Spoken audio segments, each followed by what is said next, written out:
and bravely protected our country. And now a Chicago area restaurant is celebrating the hero veterans who risked their lives for our freedom. Rosie's Home Cookin is specifically committed to supporting veteran patrons and was inspired by Rosie the Riveter and her depiction of American strength and grit during World War II. Owner and retired Marine Lynn was awarded a Purple Heart for his service in Vietnam. Lynn joins us now. First of all, thank you for your service and welcome home. Thank you, and I'm glad to be here. Thank you for your service. Yes, sir. Tell me about this. I love this idea. You've had a successful career post-Marine Corps, and this is probably your retirement, if I'm guessing. This is what you're going to do with yourself right now. Just tell me all about it. I love this idea. The Rosie's Home Cookin', we know that historically in the 9 years following World War II, 49.7% of our veterans ended up being in business for themselves. I deal with a lot of veterans over the last 10 years. I founded a nonprofit called Veteran Business Project where we help veterans find their lane in life, and many of them do that in getting into a business for themselves. Now, if you talk with veterans long enough about that option, they're going to be people of their word and people of action. And when I would say that, I know what they're thinking. They're thinking, well, what are you doing? So I've had this notion for years and years in my mind. I'm a small town guy, always will be. And where I grew up in small town downstate Illinois, every little town had a diner. And veterans are not certainly anonymous in small towns. You would go into your local diner, you would talk to people instead of talking to a device, if you will. Have a good meal and go about your day. We think this is a very, very good fit. We've established this in Naperville, Illinois. We have a lot of veterans and townspeople coming in. It's a way to celebrate things that I think have made this country great. Certainly our first responders, Rosie's. We have a missing man table. Golden rule and honor the flag, teachers and family. And that's really the essence of it. We want to have good food and good service.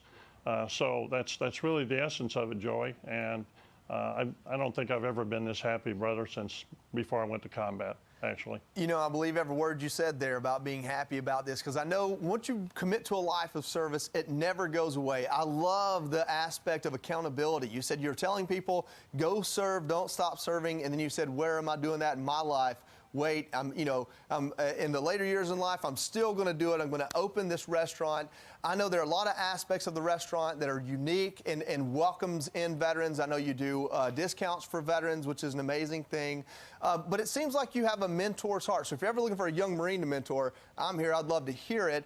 But tell me what it's like to see our country where it is today, where the veterans are today coming home from my 20-year war in Afghanistan, compared to where you were coming home in Vietnam. Happy to comment about that.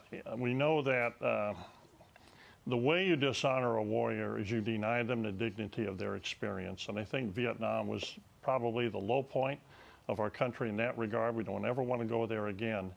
It's important when veterans come back that a couple things. Number one, most of them, especially the ones that have seen a lot of combat, they're trying to figure out, number one, who am I now? And number two, what's my lane in life going to be?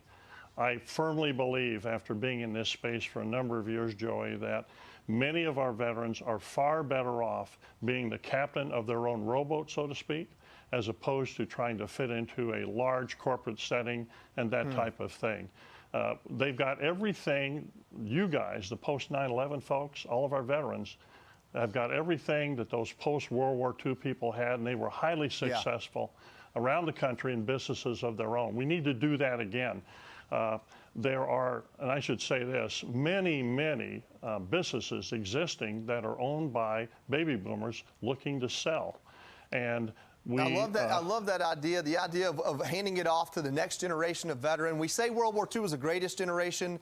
I'm the current generation. I just want you to know real quickly that my generation is treated the way we are today because Vietnam veterans came home with grace in their heart and said, we will not treat them the way we were treated. So with that, I want to thank you. I want to always say welcome home, and I love this, and I'm going to find my way to Rosie's and have a meal with you.